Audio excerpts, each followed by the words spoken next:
Petr Yan versus Merab Dvalishvili is this weekend, and before I get into speaking about that, I just want to say, if you haven't subscribed, please subscribe. I'm really looking to boost the channel, boost the content, and up the quality. Quit my terrible job that I do full time on top of this, on top of training MMA, to just focus on MMA fully, focus on doing this, focus on training, building my profile on YouTube, training, doing everything I need to do, and giving you guys good content. I really do appreciate and respect everybody who comments. I really appreciate it, and feel free, if you don't agree with this prediction, to comment telling me I am full of absolute rubbish and that you want to essentially end this whole channel. But I'm going to get right into this straight away.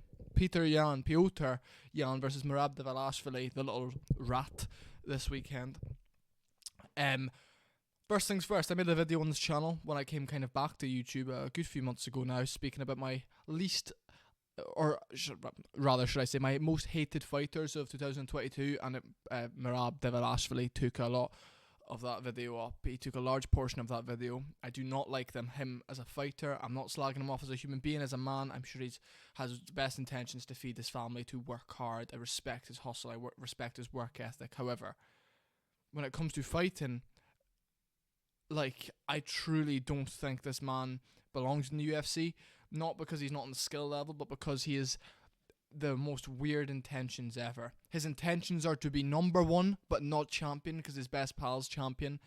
And his intentions also are to hug his way to victory. Now, I can respect wrestlers. I can respect wrestlers who take their opponents down, ground and pound them, smack them to bits, take their heads off, cut them, make them tired. When Merab fights, especially his fight against Aldo, hardly throws any strikes. Throws a few total strikes on the legs, on the belly, on the head, kind of in the clinch a wee bit. Both fighters are fresh at the end of the fight. Both fighters are full of energy, not tired at all.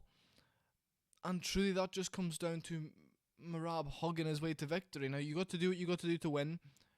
But when it comes to the UFC, when it comes to entertainment, when it comes to putting that on a pay-per-view main card, you've got to take some stuff seriously. Chuck him on the prelims. Headline the prelims. You know, let people go to the toilet before the main card starts. And it's just respect to him, though. However, I want him to lose. I think he's going to lose. Don't think it'll be a stoppage. Either way, I think Petr Yan is going to beat him by decision. I'm going to speak to you about why. I'm going to talk you through how that's going to happen. But also I want to speak about Petr Yan. Back at Tiger Muay Thai, where, can I just say, a lot of you don't know this, I was meant to be in Thailand from August to December, training at Tiger Muay Thai, fighting at Tiger Muay Thai. However, that trip got cancelled, but I'm looking to rebook it at some point this year. It's all been paid for. I'm just waiting for the perfect opportunity to go. So yeah, you can tell I take MMA seriously, and I essentially was going to be training alongside Petr. I say that I probably would have met him a few times, probably wouldn't have trained with him. I would have been a lower level class. I wouldn't have been quite there. However, I would have seen him about, maybe gotten a little bit of advice, despite him speaking fluently Russian and barely any English. I would have been there when he was training for a Sean O'Malley fight, which obviously he lost. Very controversial though, truly. I think you can score it for O'Malley, but if Petr Yan won, I wouldn't complain about that either. It was that close of a fight. It could have gone either way. However, O'Malley winning isn't a robbery. Paddy Pimblett winning is a robbery. Essentially, I'm going to speak to you a little bit about this, right? He's back at Tiger Muay Thai. He looks absolutely shredded. He looks ready to go, but also he asked for Merab. He said, give me Merab. Merab's on an 8th fight win streak. Tough little wrestler. Nobody wants to fight. He said, give me Merab. I promise you I will destroy him. Make him look foolish and silly. Punish him for, not putting on exciting fights, not fighting how you should, this is the other thing. If he beats Dvalishvili, that's Aljo's boy. If he punishes Dvalishvili, Aljo's got no reason to fight Petr Yan again. Yan's such a dangerous fight for everybody, such a good striker, such a mean little man. Aljo will never fight him again. However, does give you kind of that leverage. You beat the champ's best mate. But I also want to say this. May 6th still isn't signed for. If you don't know, the pay-per-view UFC 288, May 6th is supposed to be Aljamain Sterling sent Henry Cejudo. Aljo's not signed yet. So what I think Aljamain Sterling is waiting for Merab to see if Merab wins, and if Merab wins, he'll go up to 145. If Merab loses, he'll stay and be champ for a little bit longer. That's what I truly think before he starts cutting all that weight. That's my honest opinion. However, I'm just getting too sidetracked here, guys. I'm getting too sidetracked. I've got Petr Yan winning. He's got a point to prove. He's got a really big point to prove. He's on a 2-fight losing streak. 1 to Aljo, which was a split decision. And then 1 to Sean O'Malley, which was also a split decision. So it's not big losses. It's not massive losses. You don't lose any stock. You still put on a good performance. But you need to, I think now, if you're on a 2-fight losing streak and you're fighting a tough guy like this, if you don't win, that's a bit of an issue. But then also you don't lose any stock regardless. You're just kind of not in the title conversation for a little while without putting on a good win streak again. However, I think Petr Yan beats him by decision. I think 3-2. Final 3 rounds to Petr Yan, first 2 to Merab. I feel like Merab isn't going to change his game plan. He's going to, in fact, be most likely even more cautious, but maybe a bit more ground and pound we might see from him. I think he's going to get Yan down in the early rounds. And bear in mind, Yan wrestled a lot in his last fight against O'Malley. He offensively wrestled. He now understands where his cardio's at when it comes to offensive wrestling. We knew where it was at when it came to defending submissions, defending takedowns. He's a good level when it comes to that cardio-wise. But now he knows he's also got those muscles there to push himself a little bit offensively, to try and properly maybe push Merab back a wee bit. You know, we seen it, and he was gassing a little bit against Sean. You know, I don't think he expected to have to wrestle that hard as he did.